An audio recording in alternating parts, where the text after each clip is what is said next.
Intramuros was the biggest European city in Asia. It defines our culture. The problem is most of our officials do not appreciate it.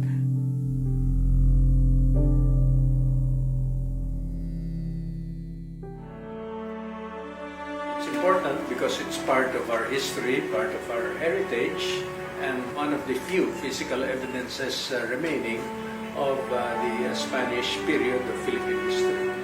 There are many good stories about Filipinos, people who headed the construction of the walls. The carvers were Filipinos also.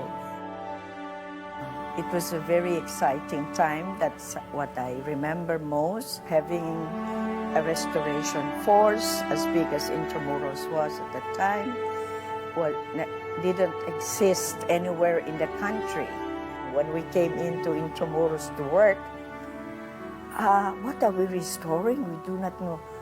How did it look, except for the ruined walls?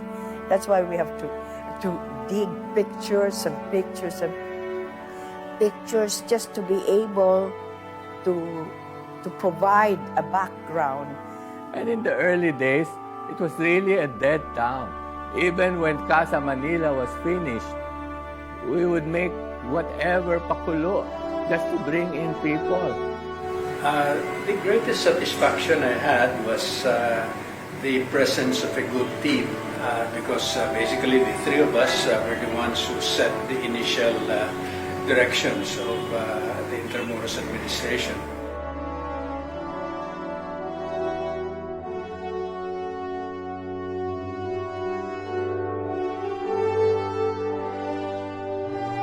Since last year, I'm really amazed at how Intramuros has grown and has attracted so many people considering the problems we had in the beginning. They have thousands of people coming here and all of them are paying entrance fees, restaurants, all those calles. Can you imagine? It's alive.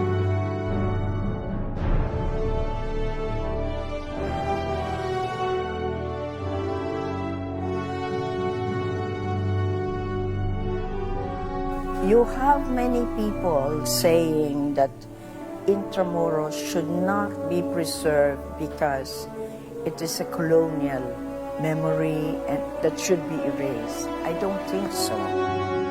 So it's about time that our people should see Intramuros is not just a symbol of colonialization, but a symbol of our spirit to rise above that.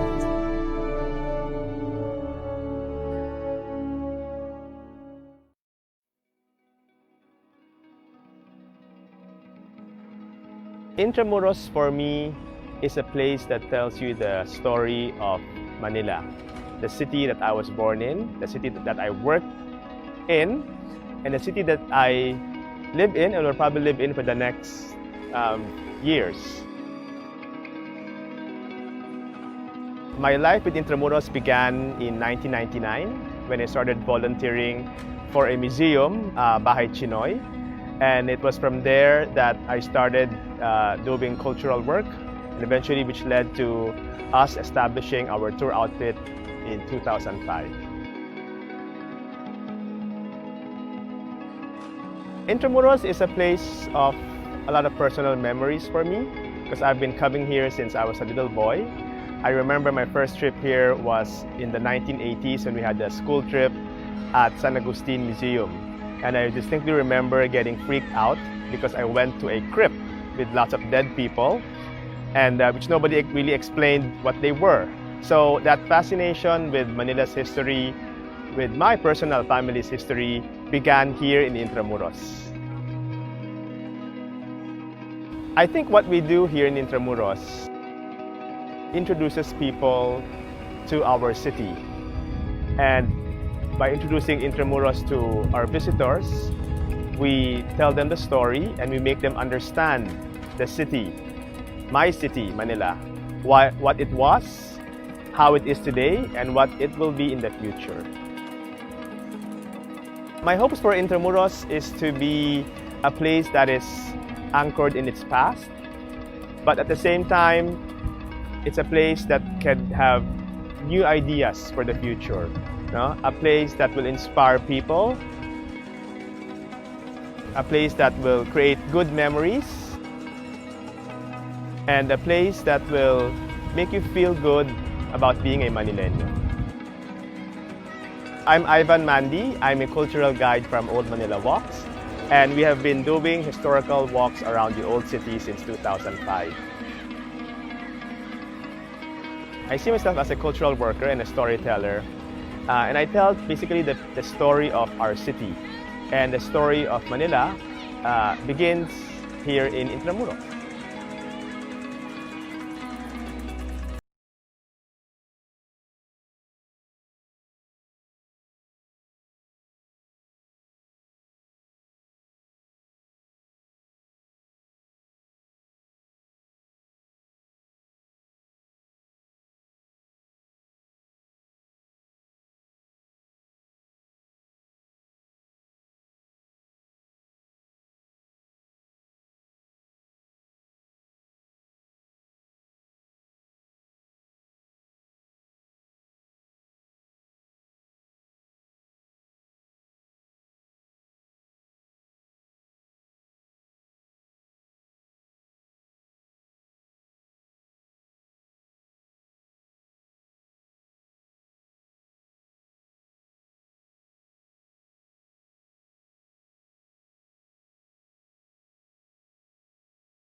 Every great and important city has an old town.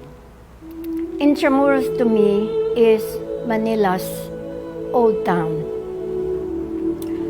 I have always been awed by Intramuros. It seems like when I'm coming here, there is an excitement that you feel that what happened in this place.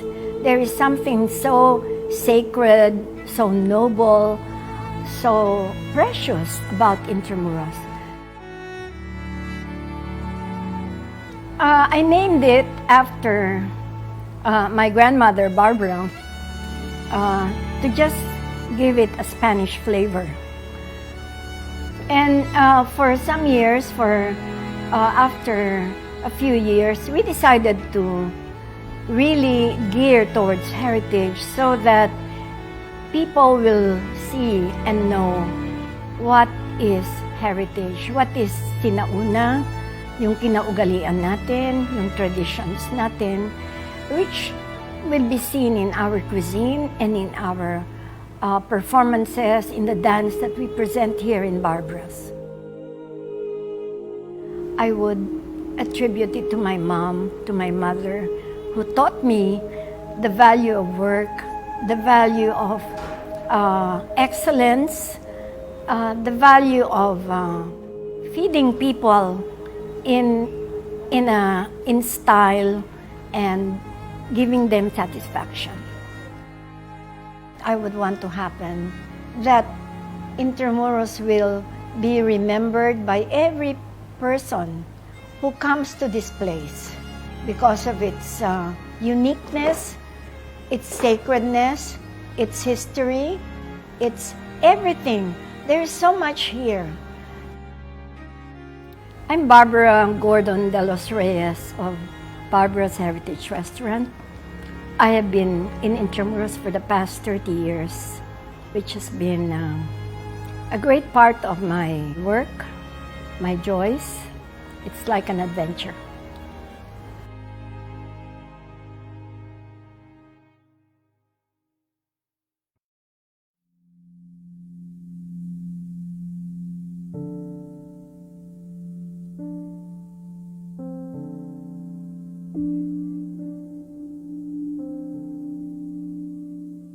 I'm Martin Niño Jr. My lolo became chairman of the COMELEC, and he was the one who transferred the COMELEC to Intramuros. I was in grade school. He would go home at 6 o'clock every afternoon. They pick us up at 4 o'clock, so I have to wait for him in his office. So I would go around Intramuros in the early 50s. It was all ruins.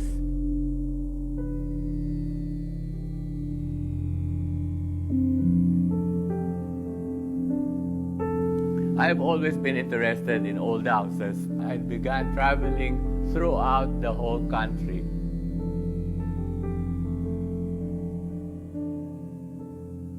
Intramuros was the biggest European city in Asia.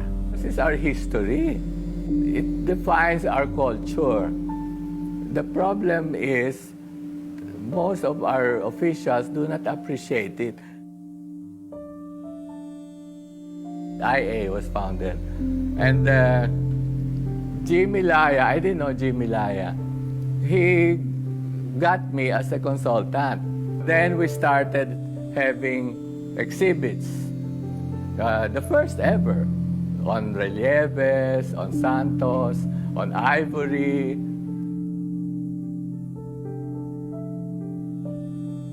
We have all these horrible looking modern buildings.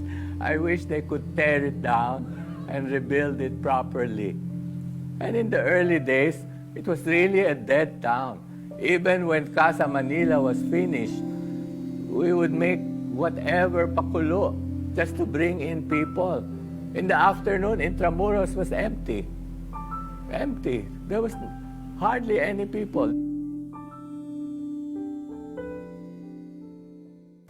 Since last year, I'm really amazed at how Intramuros has grown and has attracted so many people, considering the problems we had in the beginning. They have thousands of people coming here, and all of them are paying entrance fees, restaurants, all those cales. So can you imagine? It's alive. You can see the whole thing is alive.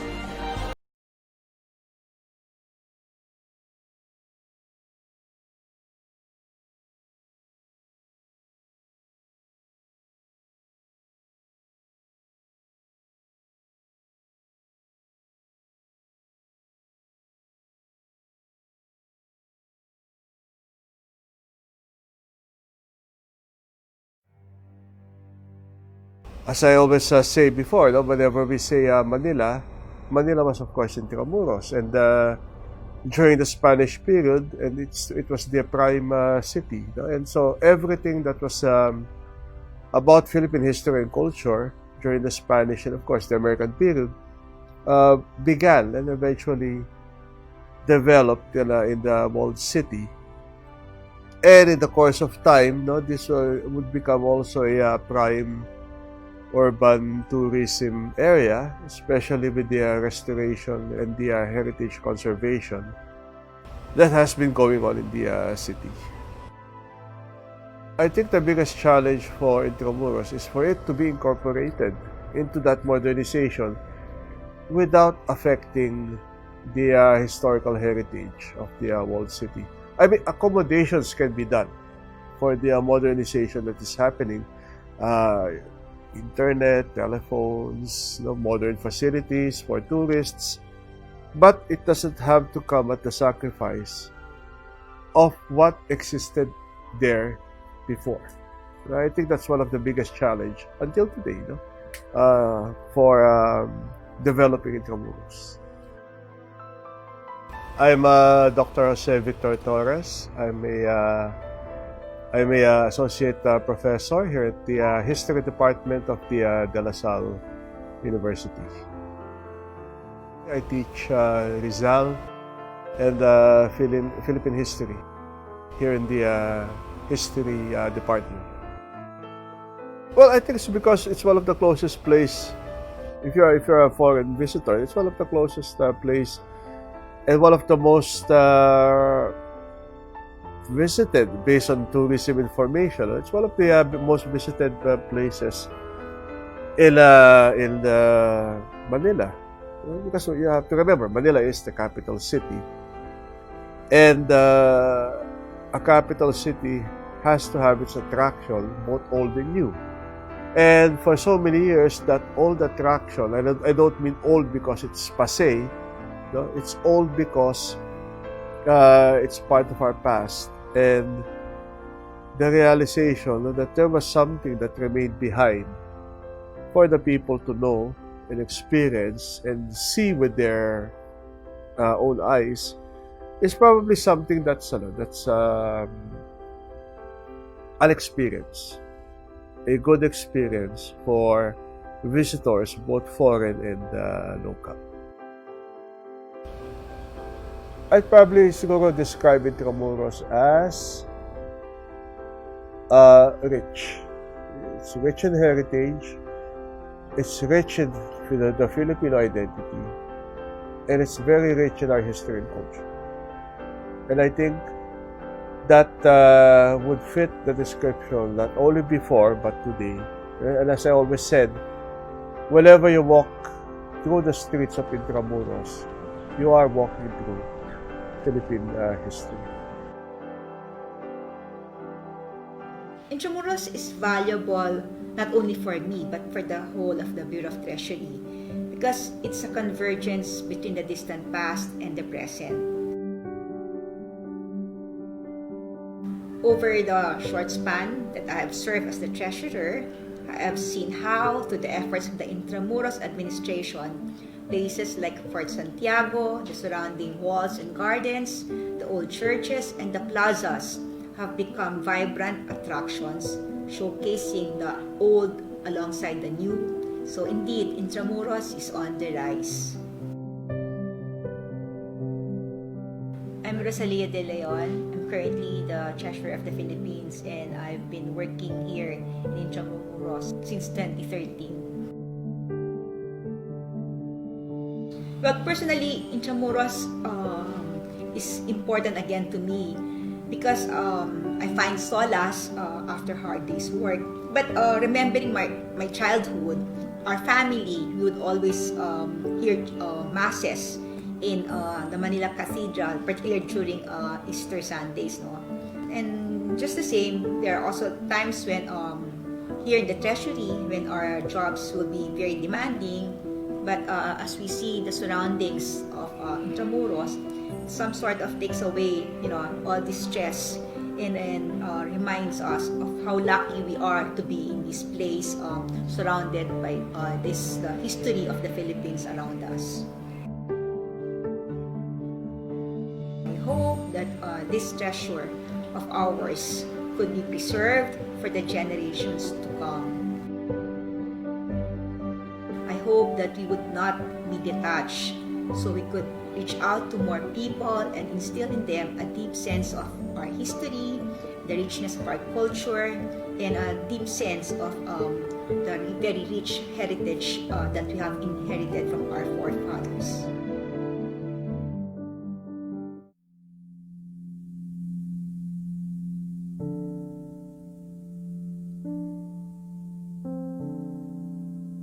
It was a very exciting time. That's what I remember most.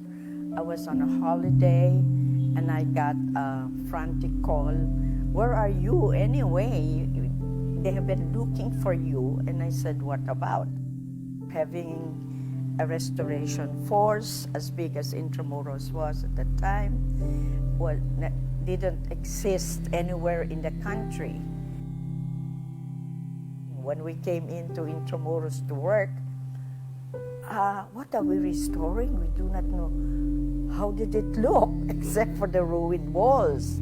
That's why we have to dig pictures and pictures and pictures just to be able to provide a background and tell people this is important, this part of the walls look like this. Everything was something that came to us by a calling, you'd say, that we have to do it right.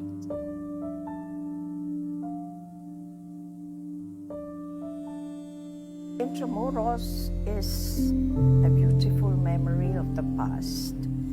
It is like a microcosm of all things good and bad. There are many good stories about Filipinos, people who headed the construction of the walls, and they were Indios. The carvers were Filipinos also.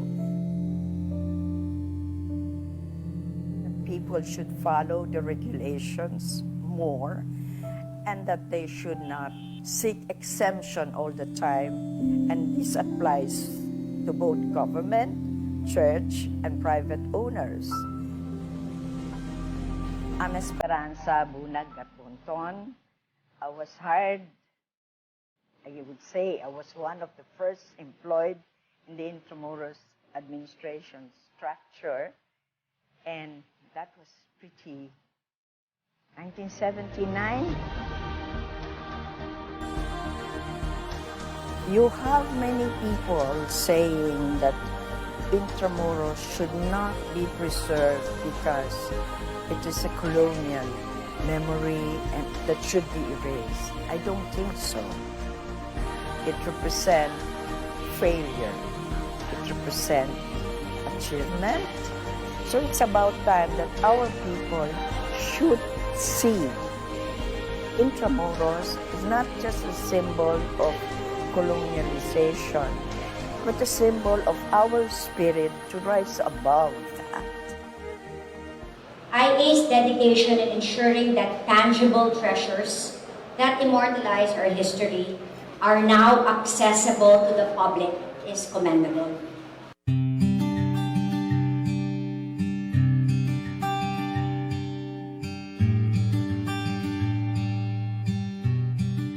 Congratulations to the Intramuros administration. I wasn't expecting that the collection can be so amazing. It was really an awesome experience seeing all of this collection, and it's like 30% only of the collection. I wish to see more. Again, congratulations.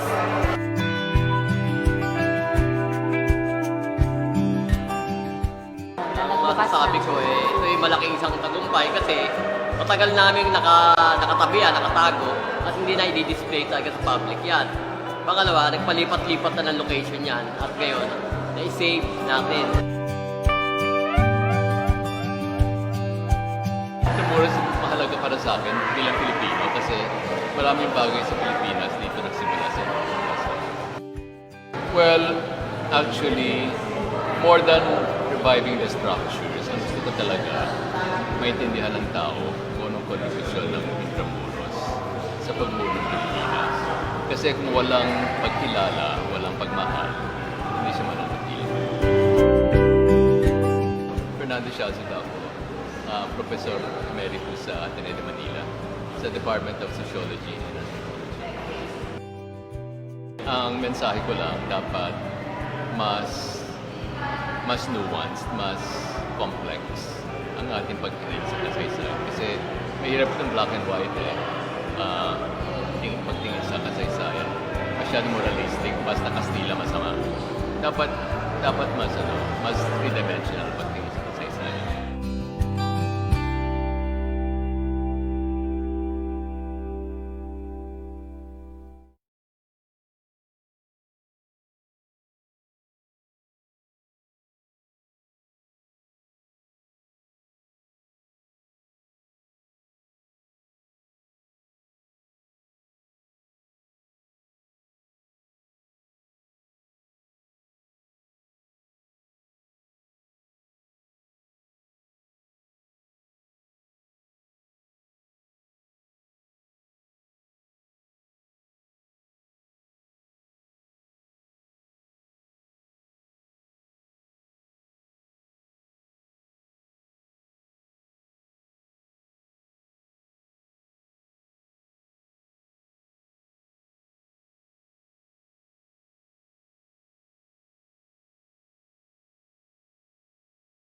Intramuros is important because it is one destination, no, tourist destination in the city of Manila.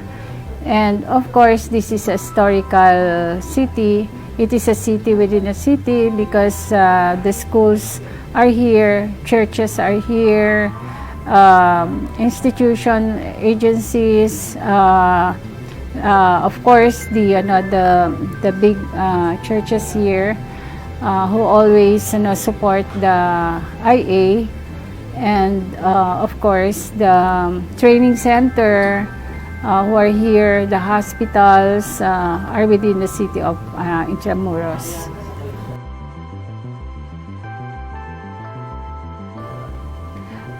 My wish for Intramuros is orderly, clean city, and people should be in their perspective places. Like for instance, if hopefully by in a couple of months or 3 months from now, the ISF will be relocated to resettlement site in Cavite or in Bulacan, because we want them to be in the respective homes. And of course, with that,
Welcome everyone to the 24th episode of the Intramuros Learning Sessions.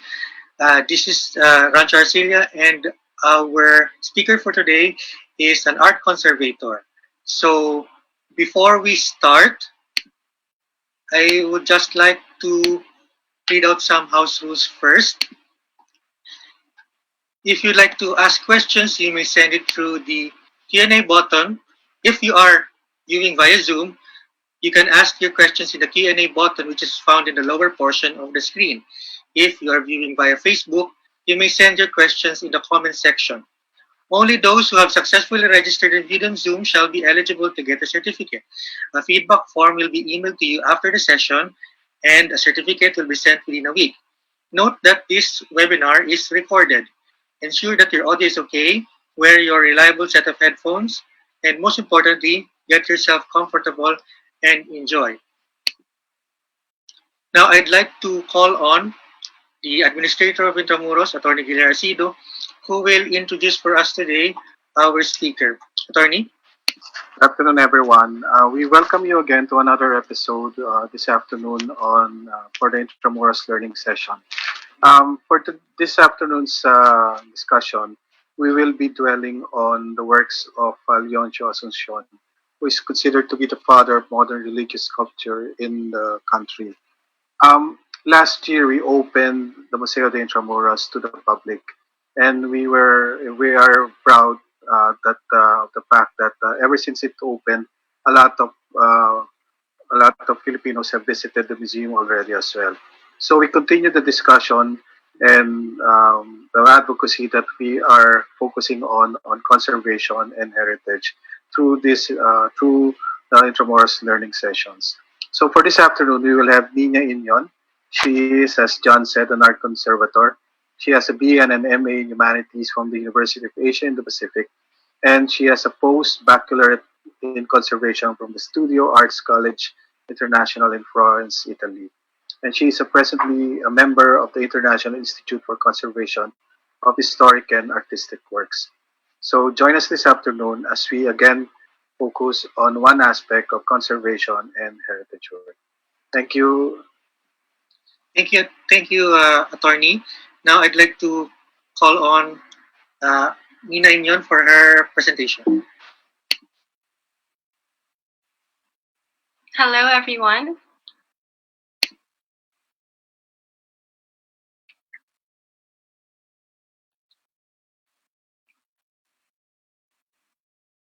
Mm. Hello, everyone. Good afternoon. I'm Nina Ynion, and I will be discussing my research study entitled Leoncio Asuncion's Iconology and the 19th Century Philippine Colonial Religious Sculpture. So, to begin, I would like to share with you all the background of my study. So it is given that the Spanish colonial period goes hand in hand with Christianity, as one of the objectives of the colonizers was to evangelize the natives. So the early Spanish used various techniques to attract the natives' attention, and one method was through syncretism, which is by converging the notions of pre-Hispanic animistic practices and beliefs with Catholicism ritual elements, as mentioned by Reverend Schumacher in his book Syncretism in Philippine Catholicism. So in order to entice the interests of the natives to be followers of the Catholic Church, Dr. MacDonald states that it was necessary to emphasize on practices they were already familiar with, such as, for example, for sacramental practices, healing ceremonies, especially the rituals using water, ointments, and the like. Or for the veneration of saints, it was related most likely to their polytheistic structure of native belief systems. So, through centuries of intervention done by Spanish colonizers, Christianity in the Philippines grew in extent during the 19th century. So, as stated by Dr. Paul Dumol in his paper on the foundation date of Spanish era parishes, as he enumerates the very eventful 19th century, he says that there was an abrupt rise in the number of parishes found, there was an increase in ordinations of native priests, and there was also the return of various religious orders, for example, the Jesuits and the Vincentians. So in the same period, the elite class emerged as it included families that are not of Spanish origin. So it should be noted how each race constituted part of a certain hierarchy in society. So Dr. Megan Thomas identifies this hierarchy. There are the Creoles, or the Spaniards born and raised in the Philippines, the mestizos. It was an intermarriage between a Filipino native or either a Spanish or Chinese. There were the Sangles, the Chinese from Chinese ancestry, and the Indios, those who are Filipino natives born and raised in the Philippines. So wherein the Creoles and the mestizos were considered to be part of the elite class. So under such circumstance, the artists fueled the colonization that supported the spread of Christianity by producing religious art for the church and private home altars. So correspondingly, Dr. Guillermo claims that these elites became the patrons of religious art, specifically sculptures, otherwise known as santos in the Philippines. So these santos, what are santos anyway? So these correspond to holy images of Christ, the Virgin, and the saints that the elites gave way to an increase in its production as they have placed these santos in the family altars of their bahay na bato. So as a result, numerous local santeros gained fame during this period, one of which was Leoncio Asuncion. So as we have seen, the history of colonial religious culture is deeply embedded in the history of the Philippines and Christianity. So therefore, it is very important to look into the pioneering santeros that define this art form. So Leoncio Asuncion, he was considered and he possessed the title of Father of Modern Religious Sculpture, which was conferred by the National Historical Institute. But despite this title, there are scarce books and other academic sources that focus on his sculptures alone. And there are more sources that look into his relatives, such as his brothers Justiniano Asuncion and Mariano Asuncion, and also his son Hilarion Asuncion. So to analyze the works of Leoncio Asuncion, I used the three strata method of Erwin Panofsky, and you can also practice this step-by-step method when you observe religious artworks on your own. So to start, the first step of this method is the pre-iconographical description. So this heavily relies on your own experience with the world around us. So for example, you can relate the elements found in the artwork with our experience with other people, with objects, and also with animals. Then from this personal experience, you can apply the iconographical analysis, or this is popularly known as iconography. So this is when we start to find the relationship between the elements we have observed with certain concepts and themes. So may it be historical, philosophical, or probably both. And you can also relate your personal experience with mythologies or allegories. And for in the case of this study, we will relate the elements observed with its biblical representation. So with the assistance of literary sources, so such as the Bible, and I also used Vatican and pontifical encyclicals. So last, for the iconological interpretation or iconology, we relate our findings with its socio-cultural background. So this is its historical period and the events that happened then, or also how a specific social class was seen then.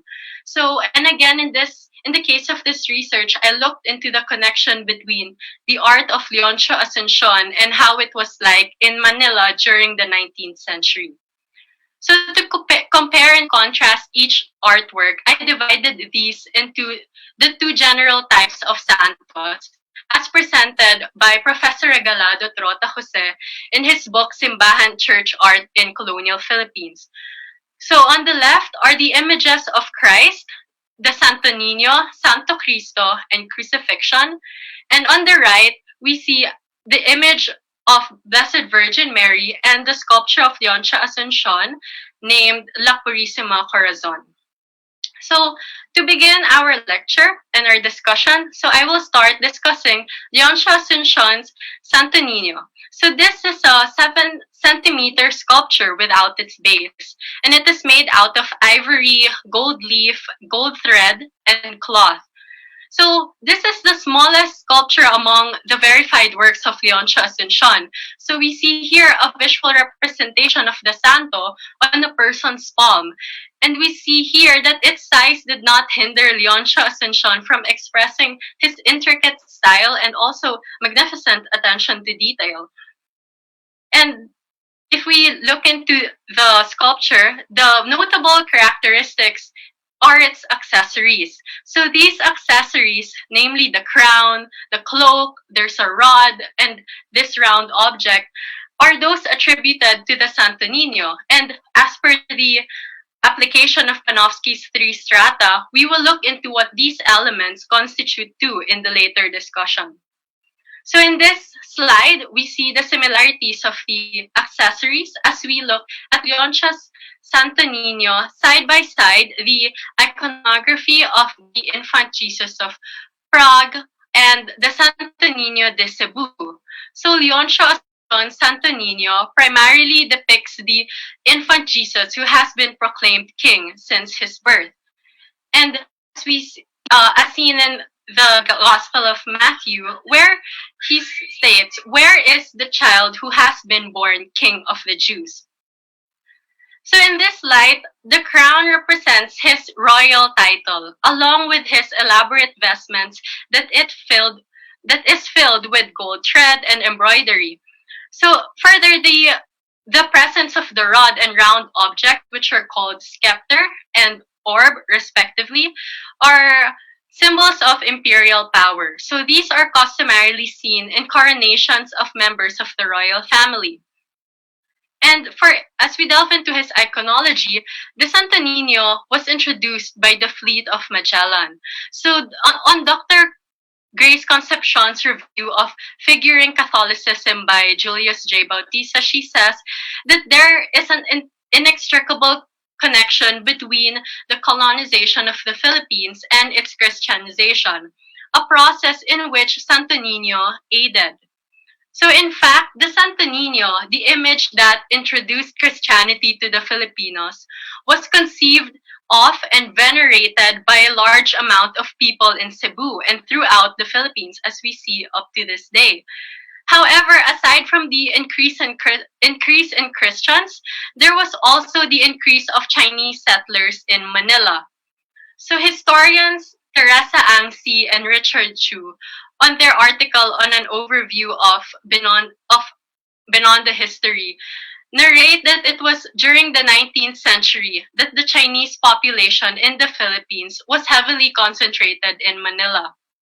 So that by 1855, Binondo is said to have been occupied by various ethnicities, namely the Spanish, the Indios, and Chinese mestizos. We also find then the Europeans and the Chinese inhabiting Manila. So because of the variety of cultures brought by new immigrants in Manila, Leoncio Asuncion Santo Niño can be connected to several cultural influences, such as Western, Chinese, and local. So first and foremost, it has its roots deeply embedded on Western influence, as seen in the use of gold leaf throughout the body of the Santo Niño. So the application of gold leaf is a Western practice commonly applied in early iconography, like how gold leaf was used to highlight the details in these paintings found in the Uffizi galleries in Italy. So second, for its Chinese influence, the inner lining of its vestments used silk cloth, a commodity brought by Chinese traders to the Philippines. Also, the use of ivory, the major material of the sculpture, was dominantly imported by the Chinese. So third, for its local influence, metal and piña. So these are the materials used for the vestments. So as observed by the loose strands at its ends, and piña has been a major source of export by the Philippine industry. And to add to that, metal, a material that was abundant in the Philippines, was adapted to create the accessories of the Santo Niño. So this, along with the practice of gold and silver smithing, persisted in colonial times. So for the next image of Christ, here is Leoncio Asuncion Santo Cristo. It is a 61 by 32 centimeter sculpture composing of ivory, gold, wood, hair, and silver. So it approximately dates back to the 19th century and is unsigned by the artist. It is one out of the two sculptures owned by the direct descendants of the artist, namely Vicente Gabriel and Rafael Asuncion. It is currently kept and being cared for at the Ayala Museum. So this sculpture focuses on one figure on a wooden cross. So the cross is on a brown stone-like pedestal which has multiple rays around it. So on top of the cross, we see that there is an INRI sign while a skull is placed on the bottom. So this proves this figure is Jesus Christ, as proven by the INRI sign label on top of the cross, which means Jesus of Nazareth, the King of the Jews. And this sculpture refers to the crucifixion of Jesus at Golgotha, or called place of a skull. So that is depicted through the brown stone-like pedestal and the skull at the bottom of the cross. So if we look closely, the face of Jesus Christ is looking upwards with an expression of pain or sadness. So this constitutes two probable scenes in the Bible. So first, when Jesus cried with a loud voice, "My God, why have you forsaken me?" Or another scene could be when he cries, "Father, into your hands I commend my spirit." So first, we also see the stains on his forehead. So in relation to his thorn-like headpiece, it is related to the crown of thorns placed on his head when the soldiers of Pilate were preparing him for his crucifixion. And the second, we see stains on his neck and shoulder. It was caused by the torture done by the Pilate. And we also see stains on his knees, which is proven by the falls of Jesus as he climbs Golgotha, that though there are no biblical passages that support this, the Stations of the Cross depict our devotion to the three falls of Christ under the weight of the cross. And this is mentioned in the pontifical encyclical entitled Popular Piety and the Liturgy. So it represents the daily carrying of our own crosses, which is the center of Christian belief, that is suffering and redemption. So fourth, we see stains on the palm of his hands and top of his feet. So here it shows that the places where the nails were placed to fasten Jesus on the cross. And lastly, for the stain on the right side of his rib, it is an outcome of when Jesus' side was pierced by a soldier after his death, as seen in John 19, verse 34, that says, "Instead, one of the soldiers pierced his side with a spear, and at once blood and water came out." So as observed, we see how realistic to human proportions this sculpture is. So along with its defined muscle structure and realistic facial expression, this is most likely related to the establishment of the academic art school in Manila named Escuela de Dibujo y Pintura. So this was opened in June 25, 1855. So Dr. Maria de Castro enumerates in the second edition of Carlos Aquilino's Old Manila the following Renaissance and Baroque artworks that were brought to be studied are the following. So we see artworks by Spanish Baroque painter Bartolomé Murillo, Giuseppe de Ribera's artworks as well, along with Alonso Cano's, and Italian master Titian. So as these two art periods bring to light naturalistic elements, this most likely caused the style of Leoncio Asuncion to be similar with the measurements applied in these masterpieces. So in short, the features of the Santo Niño are consistently in line with the characteristics of traditional Spanish Baroque art. So the skull found below Jesus Christ, also known as the calavera, and the canillas is another manifestation of the 17th century styling, as confirmed by Dr. Gatbonton. Then aside from this, it contains common objects found in images of Christ, such as the metal skirt, the potencias, the rotulo or inre, and the ramaje. So, and these are commonly found in 19th century colonial religious sculptures, as seen in these works by unknown artists that were exhibited at the San Agustin Museum last 2019. So we see the consistency in the use of metal skirts, we see the potencias, we see the calavera also, and the canillas, and the inre or rotulo. So the third picture that we see here is also seen with the ramaje. So further, Dr. Gatbonton mentions that in Western crucifixes, the agony shown mirrored in Christ's face is considered part of their ancestry. Considered part of their artistry, and a humanized Christ is actually made to feel torture. So the Western influences in the Santo Cristo are highly grasped not only by the accurate proportions of the body of Christ, but also with its facial expression.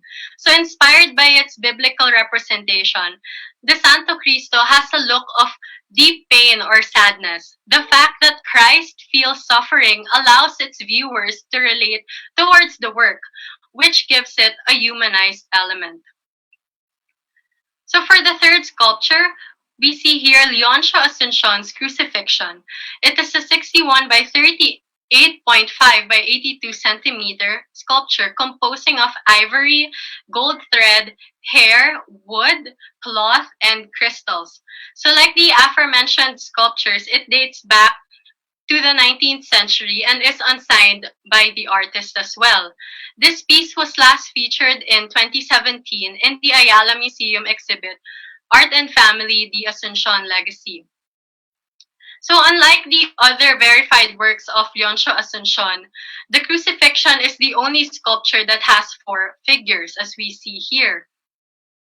And like the previous work, we also see a figure on the cross with a thorn-like headpiece, a brown stage with molded rocks, and a skull at the bottom of the cross. So this sculpture also depicts the crucifixion of Jesus, and that the thorn-like headpiece represents the crown of thorns placed on Christ's head before his crucifixion. The brown stage with molded rocks is also Golgotha, otherwise known as place of the skull, which is symbolized by the gold skull we find here. And despite the precise likeness with the Santo Cristo, the crucifixion has 3 other subjects found at the lower part of the sculpture, as supplemented by the passage, meanwhile, standing near the cross of Jesus were his mother and his mother's sister, Mary, the wife of Clopas, and Mary Magdalene. So the woman on the leftmost side of the sculpture is his mother because it has a more elaborate diadem that symbolizes her queenship, as highlighted in the pontifical encyclical called Ad Celi Reginam. So the woman in the middle is presumed to be Mary Magdalene, as seen in her headpiece that most likely symbolizes the light of redemption. So this is incorporated to her role in the Bible when Jesus saved her for being stoned to death. And as I quote, when they kept on questioning him, he straightened up and said to them, "Let anyone among you who is without sin be the first to throw a stone at her." And because of the findings for these 2 figures, we can conclude that the third Mary is identified as Mary, the wife of Clopas. So aside from these additional subjects, we focus on the figure on the cross, which is Jesus Christ. So Jesus Christ is looking downwards as opposed to when he was looking upwards in the Santo Cristo. So this constitutes to a different time during his crucifixion, specifically when he completely surrenders to death and says, "Then he bowed his head and gave up his spirit." And the features of the crucifixion also go hand in hand with the characteristics of Baroque art. For instance, we see the skull and also the crossbones on the below the figure of Jesus Christ. We also see the metal skirt, and we also see the potentias or the rays of light on the head of Christ. Now, we look into the local influences, like how Jesus Christ also wears a metal skirt similar to the Santo Cristo. We see the vestments of the 3 Marys are of piña cloth. And as seen in the works found at the San Agustin Museum, the metal skirt and piña vestments in 19th century colonial religious sculptures were incorporated into the Western style of carving.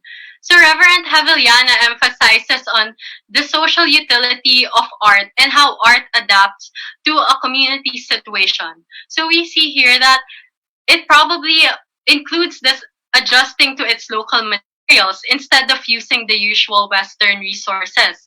So this would allow the artists to produce more santos, which led to more people acquiring these images. So in fact, I deem in the case of Leoncio Asuncion's work that what holds the metal skirt in place could be either piña or abaca fibers.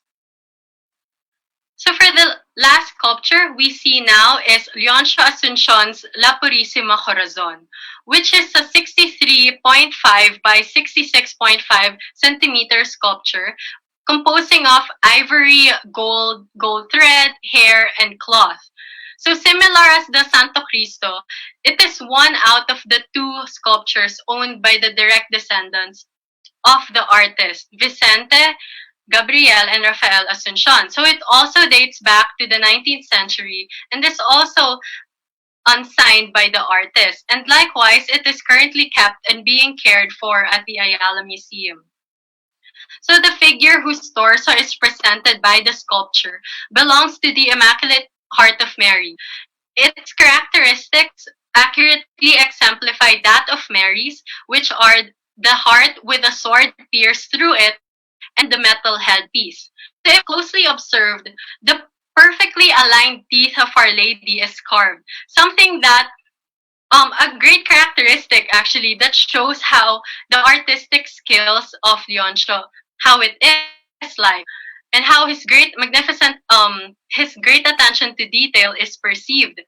So that the punctured heart represents the connection between the Sacred Heart of Jesus and the Immaculate Heart of Mary. So it symbolizes this complex visceral relationship of Mary with her son's work of salvation. So Saint Pope John Paul II also quotes in his encyclical that Luke 2 verse 35 that during the presentation of Jesus to the temple, wherein someone spoke to his mother Mary and states that this child is destined for the falling and the rising of many in Israel, and to be a sign that will be opposed, so that the inner thoughts of many will be revealed, and a sword will pierce your own soul too.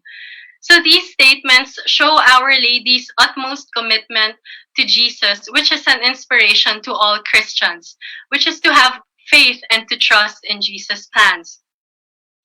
So further, the encyclical by Pope Pius XII proves that the metal headpiece, also known as the diadem, is a symbol of the sovereignty of Mary. And compared to the other works of Leoncio Asuncion, La Purisima Corazon has the most accessories and or vestments.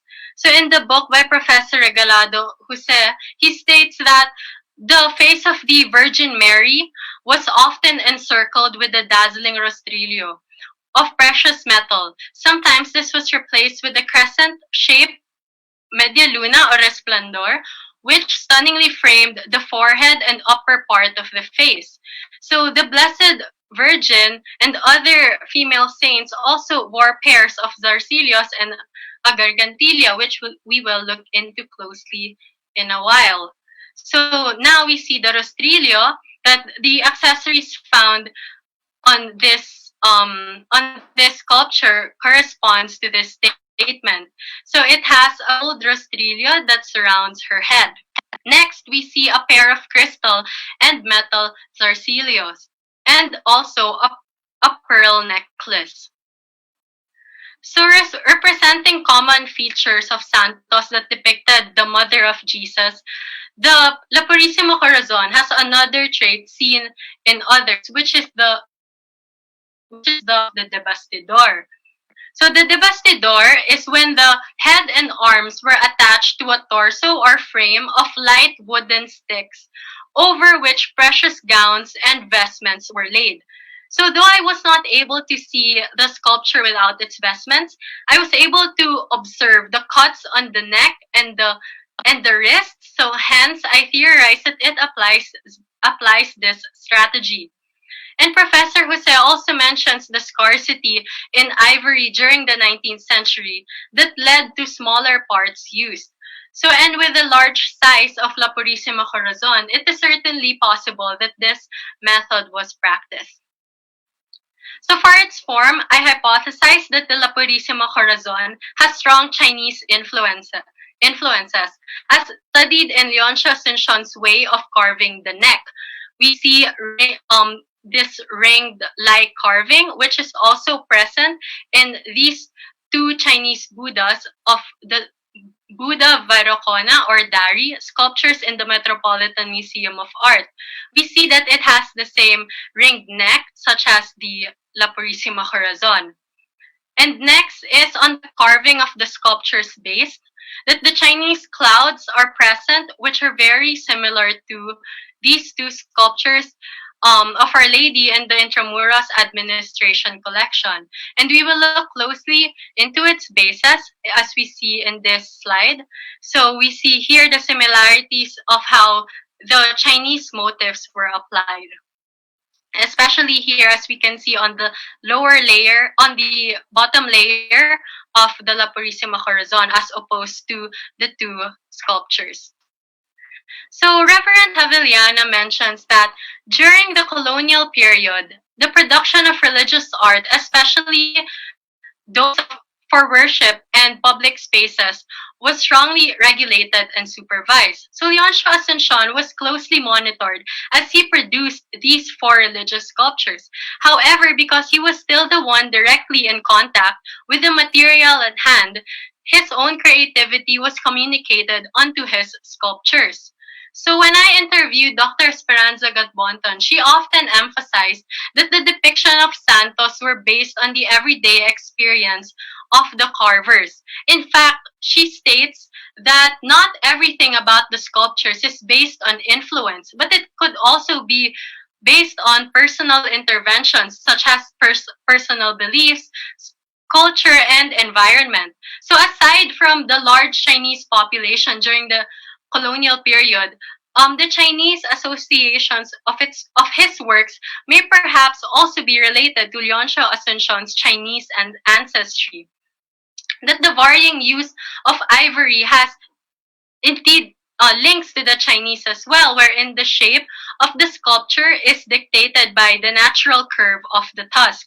And Dr. Gatbonton again highlights the parallel situation in Chinese ivory carvings, many of whose subjects appear to be leaning sideways.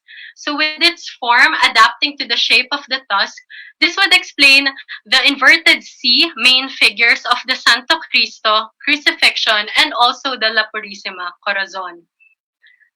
So on the subject of this, according to Professor Jose, that a great number of religious works were also carved in ivory, whose fine grain and whiteness were much sought after qualities. So because of the active participation of the elite in santo making, the use of ivory as material of santos was highly preferable, for it signified the wealth of the family.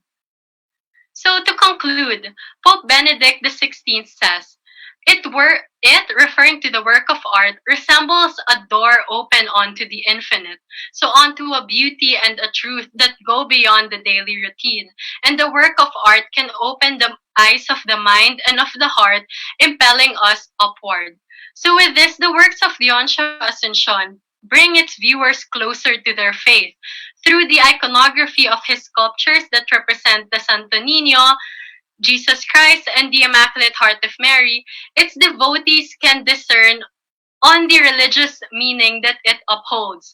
For the Santo Niño, its viewers can contemplate on the sovereignty of Jesus, even as a child. For the Santo Cristo and Crucifixion, its viewers can contemplate on the suffering and death of Jesus. And for the La Purisima Corazon, its viewers can contemplate on the unconditional love and loyalty of the Blessed Virgin to her Son. And my research studied not only the sculptures of Leoncio Asuncion, but also the effects of colonialism to the Philippines and the Filipinos.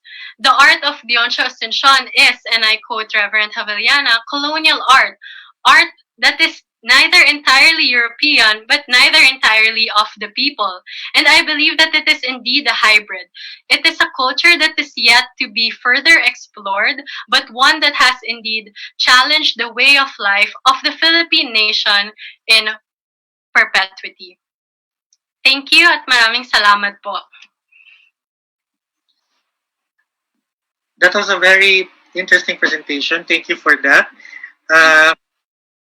We are very proud to say, in fact, that you are our youngest speaker here at the learning sessions. So we've had 24, so you're the youngest. And this is very interesting because we've had someone as old as more than 90. And then we have here an art conservator in her early 20s. That's 22, right? Yes, I'm 22. You're very impressed. Now, we have noted that you have a BA and an MA. At age 22, you already have an MA in humanities as well as having a post-baccalaureate in conservation. Now, when did you start to decide that you want to pursue art conservation? I actually decided in when I was, I think, fourth year college, and for the fifth year, I would already be taking my master's degree and will be fulfilling and writing my thesis. I think it was mostly because of all the research projects and papers we had to do in my major's class. And as I interviewed a lot of members of the clergy and also members of various organizations, I always heard that there was a need for Philippine conservation and preservation, that there was a need for awareness on our artworks. So that was when I started searching for programs on the conservation, the practical field at least. Yes. So when you finished your MA in humanities, then you proceeded to look for opportunities in conservation abroad, no? Yes, I did. So, and then you got a course in Italy. So can you tell us something about that experience while you were studying art conservation in Italy?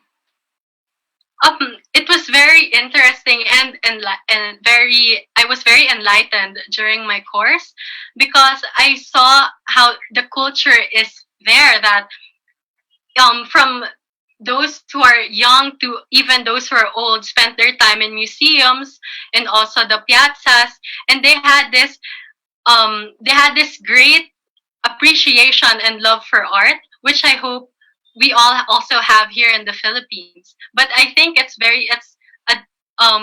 everyone is developing that need and that art and appreciation in them, as seen in how people talk about it a lot in social media.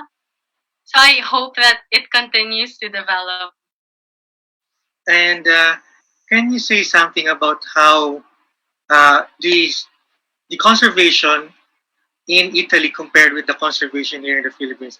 We can say that Italy is a leader in conservation, no? Because of its antiquities and because of its art. Can we say that the Philippines is headed towards that direction as well? Or do we still have much to learn? I think it's headed in the right direction. And I see also in my generation that a lot of people are talking about it and really are raising awareness about the Philippine conservation field. That though maybe we don't have the practical institutions yet as much as Italy, but we have those in the Ateneo. We see they have courses on Philippine conservation, especially in theory, and of course also in University of Santo Tomas. So little steps like this, though we are considered at least a very young nation, but we see there's that determination which I feel like has been present in our ancestors also as well. That's very inspiring indeed. Now, do you have any message for our young viewers here today, for those who are still in college and want to pursue a field in conservation after they graduate in college? Well, I feel like you have to keep believing in yourself, that there are a lot of doubts, especially that it is a new and growing field all in the world, that we do not see much courses on conservation yet. Like the master programs are still relatively new as compared to other professions, but just keep believing in yourself and build that interest in your, if you love art, just continue to practice it and observing our museums, especially our artworks, that I hope you all would also stay in the Philippines, because I feel like we need it the most, like compared to other nations, that we need to preserve the art. We have to preserve this in order for our future generations to see the art that we have built. So I hope that just keep believing and trying and find little resources on how to practice and learn about conservation. I think that's a good step, and you're on the right path if you're doing the same. And thank you as well for coming back here in the Philippines. Yeah. There are very few conservators here, and we need you back here. Yeah. Yeah. Okay, so we are now opening our session to the Q&A portion. So reminders, questions are encouraged.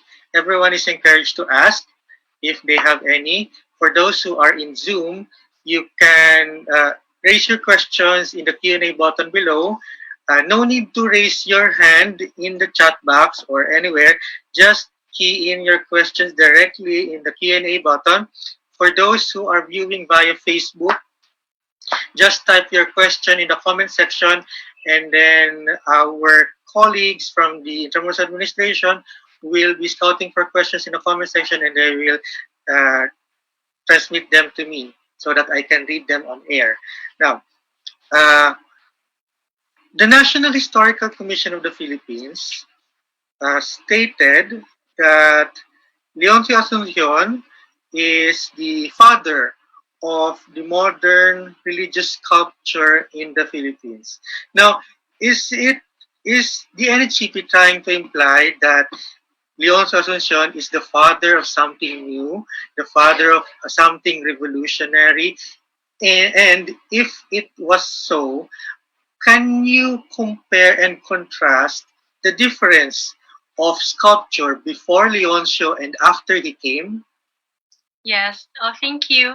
I think personally, what I've observed, that Leoncio shows this great attention to detail, as you can see in his sculptures, that and also the accurate human proportions that he applies. And I believe that it was also because of the academic school that was opened in Manila then, that he was one of the pioneering santeros that applied this accurate human proportions. As you can see, probably if you look at his two sculptures on the Crucifixion, that first on the right side, you can see that the depiction of Jesus isn't as true to life, to human form, as compared to the Santo Cristo. And if you also look into other sculptures by santeros, especially those of made out of wood, and that it's either their heads are the same sizes as the bodies, which realistically isn't as true to life. However, Leoncio Asuncion perfectly depicts this characteristic as well. Thank you for that. We have a question from Facebook. Yeah. I'm not sure if I missed whether it was discussed, but I'm curious if you know the rationale why the icons were heavily embellished when these holy people lived a simple life. I understand that the more embellished it is easier to distinguish the importance of a certain person. But why are they heavily dressed and accessorized despite the humility that they represent? So yeah, so that was the question. Thank you. Thank you. If you look at it historically that those who sponsored or paid for these santeros were elites, and they always found ways to represent their wealth. And you can see here in Leoncio Asuncion's Santos that the vestments used and the fact that it was made out of ivory show how much that family earns, or how much their wealth, how big it is. And also, if you trace back to the Baroque period, which is around the early 17th to 18th century, we see there that also the kings and the queens in Europe um, paid for the artists to make it very detailed, such as the frescoes on the ceilings of their palaces, that it represented how wealthy their family is. Thank you so much for that. Now, I'd like to share to our viewers that our Chief of Conservation in the Intramuros Administration and Head of our Museum, Architect Ramil Tibay, is also with us today. Now, if you have a question regarding our museum collection, regarding the antique collection, museum items of the Intramuros Administration, you can also ask, and then I will ask Architect Ramil Tibayan, our museum head, to join us for your question. Now, for our next question for Miss Nina, this one is from Zoom. Hi, Miss Nina. I really enjoyed this lecture of yours. My question is, what were the challenges you experienced in your research? For me, I think it was the time constraint and also the funding, the lack of funds. Because as for the time constraint, that I hope that I could have taken professional photographs on my own to capture the details of all the sculptures. However, I had a difficult time also looking for its owners, and also that though I saw the Santo Cristo and the La Purisima Corazon because it was in Ayala Museum, I did not have the permission also to take photographs of it on my own, that I only relied on the exhibit catalog when it was featured. And hopefully, as this research study is ongoing, that I hope to pursue this in the future, I hope we could also look for find the initiatives to also diagnose, to have diagnostic techniques applied to these in order to see how accurate the materials are and what specific materials were also used. And I think that also delves into the lack of funds that I hope I was I hope that I'm blessed to have in the future as well. We have another one from Zoom. Hello. This one is from Bianca Marañon. Hello. Thank you for your amazing presentation. May I ask what your experience? May I ask what are your experiences and difficulties as a young researcher, and what are your advice to other young researchers out there? This is similar to your answer, no? Yeah. I think, of course, the fact that I'm still starting in the field, I hope that I would get more knowledge in the future of, especially in the Spanish language, to be able to look into primary sources in depth and and also analyze it accurately. That because of that, also I hope to get fundings and also scholarships in the future, probably to delve into this research more. So yes, then I hope that for other researchers who also want to pursue this study, that to just keep trying, that there might be a lack in sources and funds and time. However, there will always be other backup sources, and you can also consult scholars who I'm very fortunate to meet, especially Sir Ramil Tibayan. I also sought the help of Dr. Gatbonton, who is very open to answering my questions and guiding me to the right research direction. Thank you so much for that. This one is an interesting question from Zoom. Are there any sculptures by Leoncio Asuncion that are not religious or are inspired by Filipino culture? Yung ordinary life of The secular sculptures, I guess.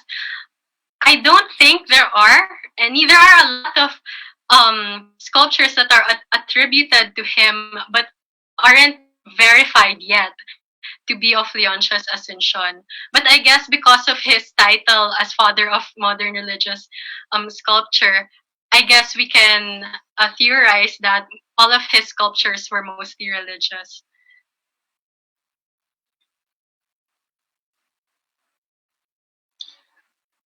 This one is from from Edgar Ibanez. So from Zoom. So his question is, what other works of art have you researched that is notable to mention? That is not necessarily Leoncio Asuncion. For me, I did not, because of, as I mentioned a while ago, I did not delve into it much. However, I went to various museums, such as, of course, the San Agustin Museum of the National Museum, and though I did not study the other artists yet, but hopefully I would be able to do so to compare and contrast it to Leoncio Asuncion's sculptures more accurately. This one is from Lourdes Po from Zoom. So hi Lourdes. So she's the conservator from the Archdiocese of Manila. So she's with us today. And her question is, good afternoon. I just want to know, did you come across some information on the clothing of the santos, like who made them or where were they made? Thank you. Thank you. No, I did not, because Leoncio Asuncion isn't there are not a lot of sources, and especially primary sources on Leoncio Asuncion. However, for his vestments, as I read through Dr. Gatbonton, Professor Regalado Jose, and also Reverend Haveliana, they mentioned that these vestments were most likely made by local embroiders, and it was most likely sourced here in the Philippines. So if that was the case, would it be possible that in the four figures on the screen, some of them, the clothing, were added later and were not original to Leoncio Asuncion?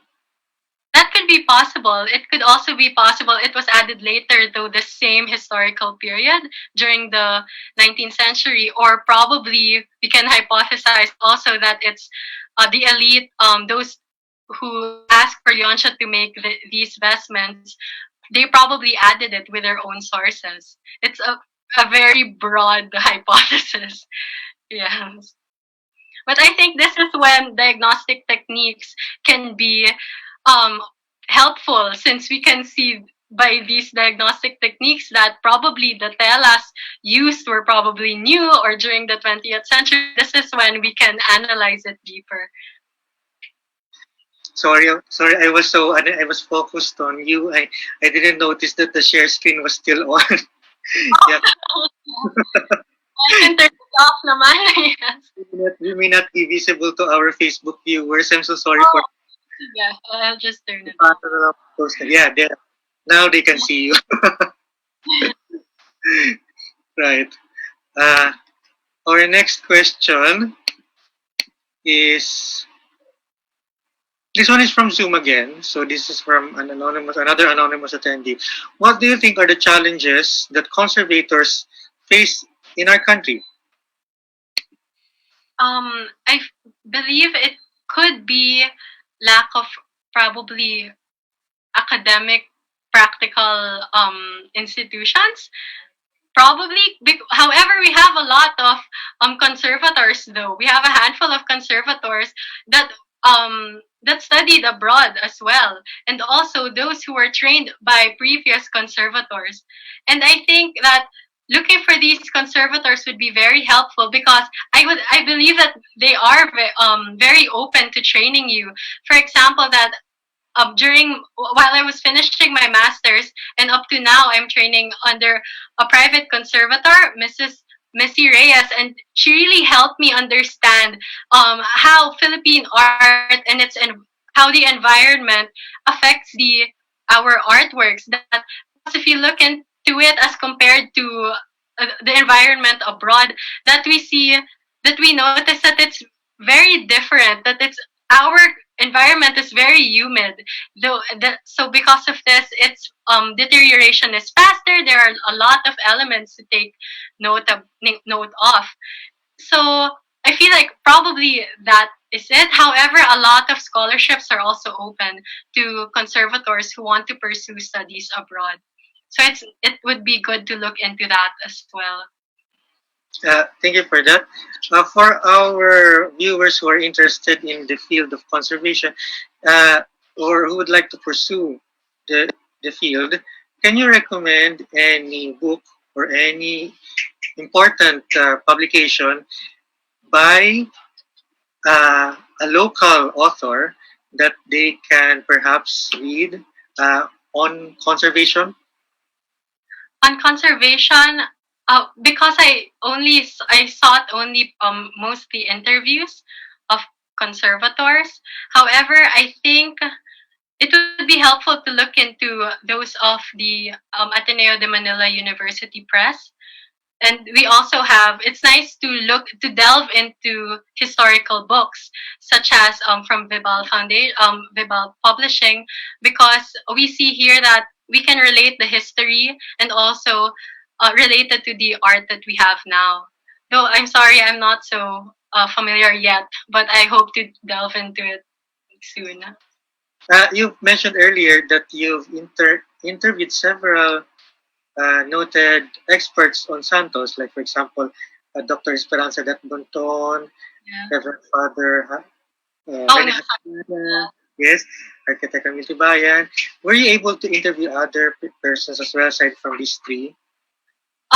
Mostly on members of clergy, such as in my university, they were very open to our priests there, helped me a lot, and also these scholars and historians that were my professors. Yes. This next question is from Dennis Roland S. Castaños. What can you say about Filipinizing or adopting a local look in sculpting religious images? Sorry, may you please? What I think of localizing? About Filipinizing or adopting a local look in sculpting religious images. I would like to think that the local look, I think it encompasses the different cultures that were introduced to us throughout the years. And I would like to think that Leoncio Asuncion and the santos that we see in Philippine Museum now are very Filipinized already. That I would like to believe that the Philippine look is, as I mentioned a while ago, a hybrid of all these cultures. Thank you. This one is from Sabrina Del Rosario. Hello, Miss Ynion. Loved your presentation. Wonderful insights and points to reflect on. I wanted to ask why you chose to use Erwin Panofsky's theory in particular on this artwork. So why Erwin Panofsky? I looked into other theoretical champions as well, such as Bonaventure. I looked at Edward Said on his theory on colonial art. However, I feel like Panofsky, for me, was the best theoretical champion because he specifically states that his theory can't be used on abstract art, that it only should be applied on representational art, or those figures that you can relate with our world today. And I also believe that Erwin Panofsky is one of the best theoretical champions that everyone can use, especially those who might not know as much has much on art history or also Philippine art, because you can closely observe it with your and relate it with your own personal experience, and eventually look into your experience by consulting literary sources or also historical facts as well. This one is from Jeffrey K from Zoom. What tips can you give for collectors on how to protect their collections, especially for materials which easily degrade, like fabric used for Santa investment? So, do you have any basic conservation principles that you would like to impart to our enthusiasts out there in order for them to maintain their Santa collections? For their Santa collections, at least, that the basic care could be that please take it away from anything that might develop heat. So away from windows, away from glass, also glass doors or glass walls. That anything that might make the heat faster, since heat degrades materials. And because of our humidity also, if you have the funds, to please invest on dehumidifiers, and also to also try to not conserve it on your own, to please seek professional help as well. Yes. Thank you for that. So you recommend that for any major intervention, they seek professional help, no? Yes, because sometimes it might do more harm than good. And there are a lot of conservators, like in National Museum. I believe you can look into their website for consultation, if I'm not mistaken. Yes. Website of the National Museum? National Museum, yes. I think I searched that last year, and you can ask for their help if you want to. But then please remember also that different materials constitute a different care. So, yes.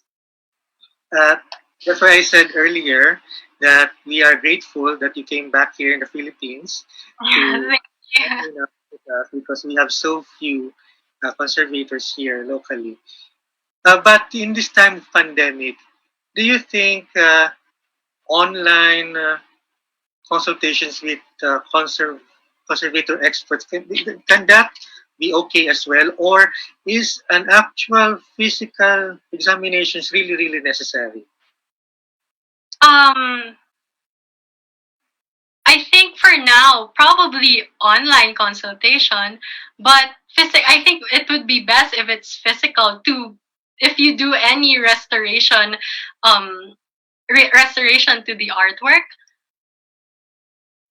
Yeah. But I think it's like my professors in Italy would always relate conservators or restorators to surgeons, however, surgeons of the art instead of the human body, of course. So probably it is possible. However, right now I'm still training under a conservator also. So I hope that they would be open to it. We have a question from Matthew Lopez via Facebook. So quite informative to Miss Ynion, a fellow alumni from UANP. Question: the late historian Sonny Martin Niño once said that the Asuncion sculptures were mostly forgotten until their rediscovery in the 1980s when he was the consultant of IA. How come Leoncio Asuncion is not as well known as his painters and Mariano or Justiniano Asuncion? Yes. I'd like to believe, since most of the works are privately owned, that probably they weren't as much exposed to this environment of museums. However, now we can see that these private collectors are very open to it, and slowly that Leoncio Asuncion's works are being noticed as well. However, also that these works also are very much in need of conservation, but right now are being cared for at the Ayala Museum. And if you look into the period of Leoncio Asuncion, probably the other famous artists were more famous than him, such as Isabella Tampinco's father and also his other contemporaries. This next question is from Zoom. It's about people with limited access to formal training on conservation. So the question is, interpreting symbols seems to make viewing works like this a richer experience. Do you have any suggestions for learning more about iconology, especially for those who have limited access to more formal or academic avenues for learning? I think to seek the secondary sources and also primary sources, that a lot of libraries like Filipinas Heritage Library, they have an online collection that read thoroughly, since Professor Regalado Trota Jose gives a very in-depth analysis on how to observe church church art. He gives a thorough church documentation list, and if you delve into those books, you would slowly learn about church art and also santos. This one is from Arnold Adante.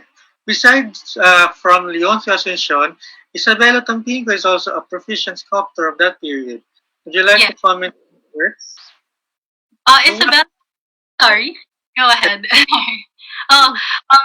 Isabella Tampinco, yes, that I also looked into Isabella Tampinco. However, I believe that he was already given a justice to how incredible his works and how great his talent is. You can find his books also everywhere, and also a lot of historians talked about him, such as Professor Santiago Pilar. And I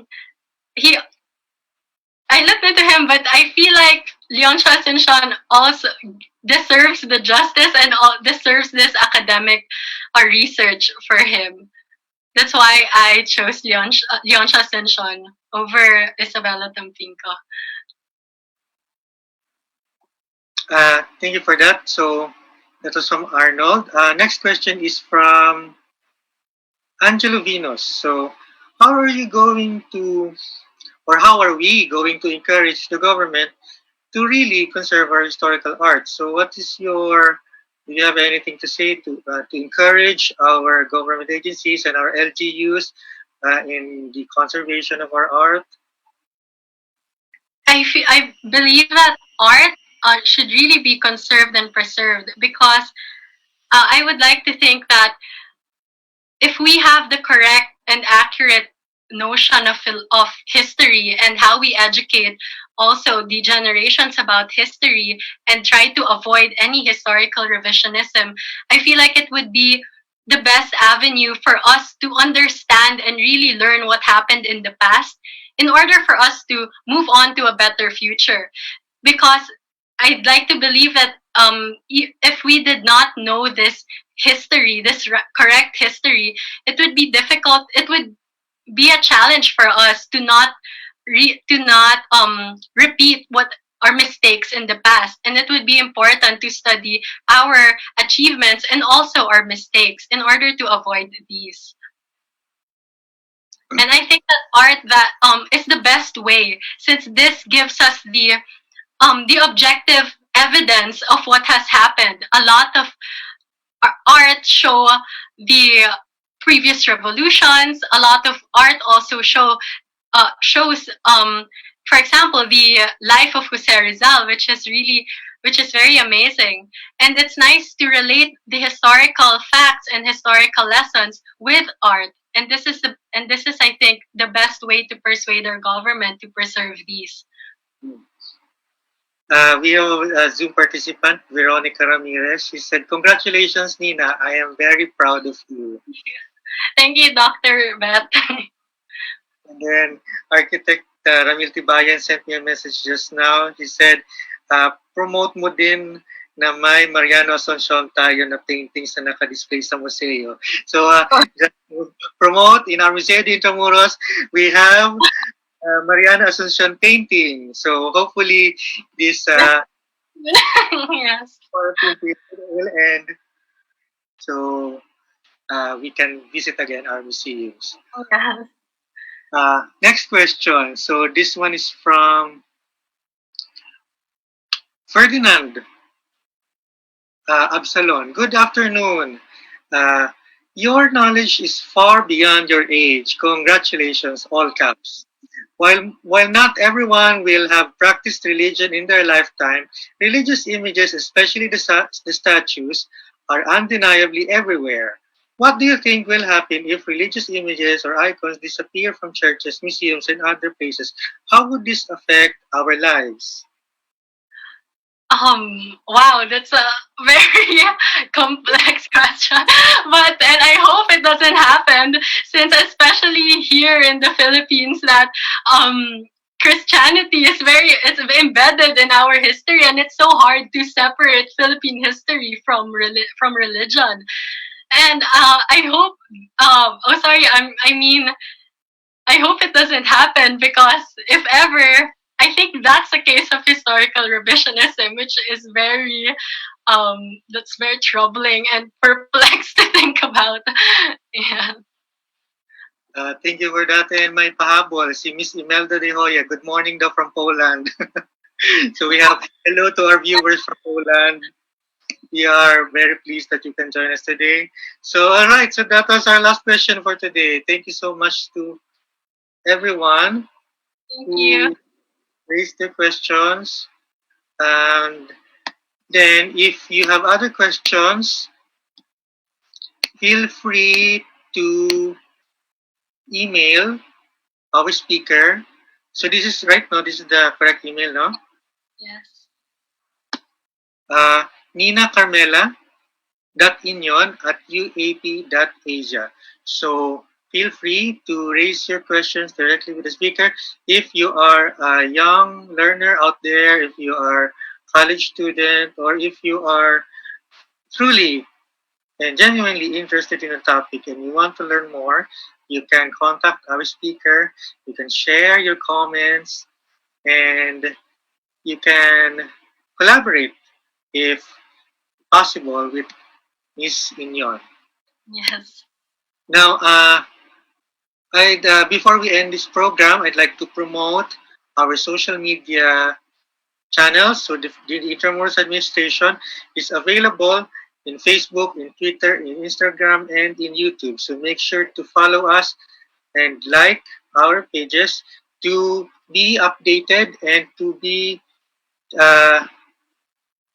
tuned in to our succeeding episodes of the Intramuros Learning Sessions. So we're going to post updates on our succeeding episodes in our social media channel. And for those who came in late or for those who missed this session, you can go to our YouTube channel. So this session is recorded, as stated earlier, and later we're going to upload this Intramuros Learning Session episode in our YouTube channel. You can key in Intramuros Administration, or you can go directly to the link bit.ly/IAILS. IAILS is all caps. And don't forget to hit the subscribe button. And also to promote our talk tomorrow, August 15, 2020 at 3 p.m. Manila time. So we're going to have a talk with Karin Santillan, PhD. Her topic is about the architecture of Intramuros. So her title is Looking at Layers, a Reassessment of Built Heritage in Intramuros. Now, I'd also like to announce, so we're also available in Google Arts and Culture. So if you missed going to our museums but can't go because of the quarantine, you can visit our Google Arts and Culture. And in our page in GAC, we have uploaded our museum collection there, our sculptures, and some old photographs. So if you're interested to view, just key in Intramuros Administration. And finally, I'd also like to announce that the Intramuros district, the historic core of the city of Manila, Ciudad Morada, Intramuros as we know it, has been nominated as 2020 Asia's leading tourism attraction in the World Travel Awards Asian edition.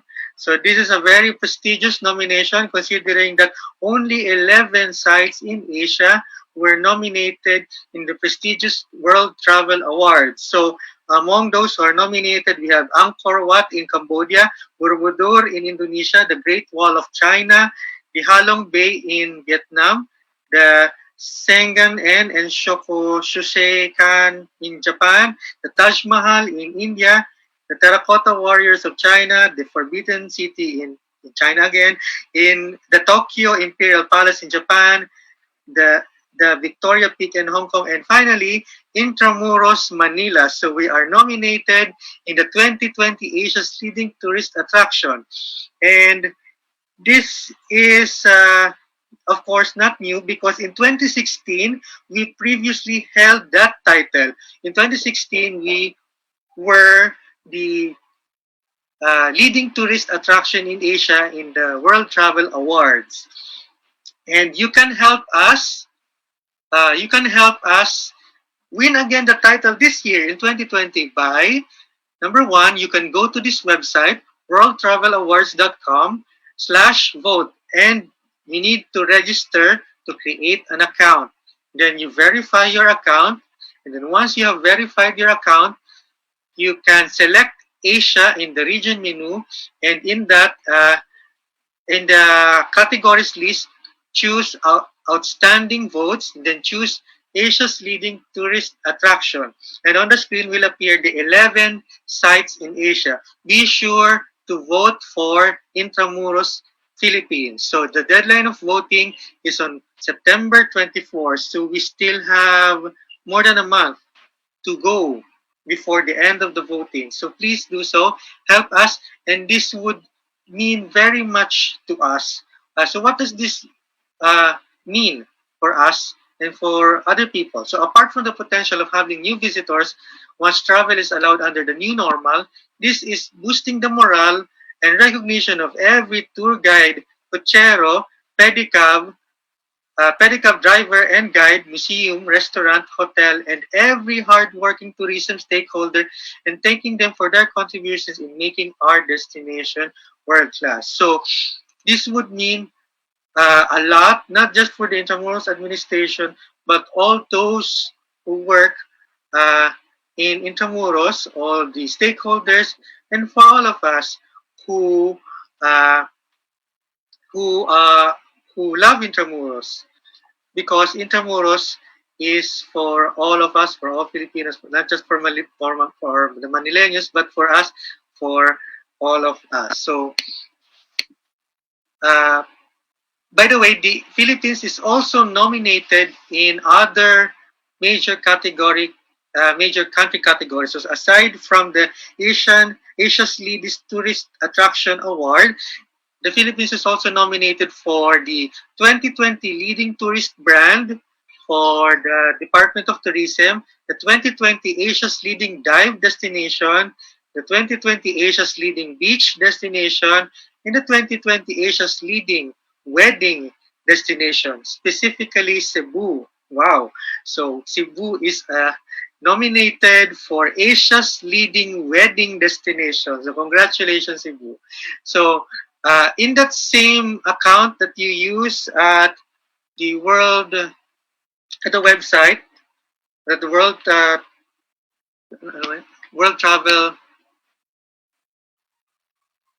worldtravelawards.com, so in the website, so you can vote for these 4 other nominations. So make sure to vote for the Philippines.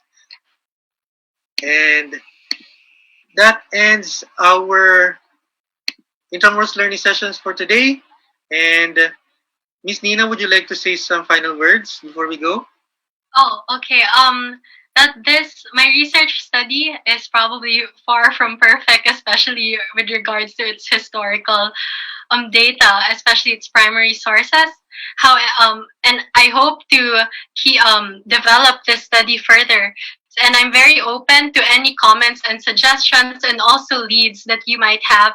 And if you do, please do email me with my email address as presented a while ago. So thank you very much for listening.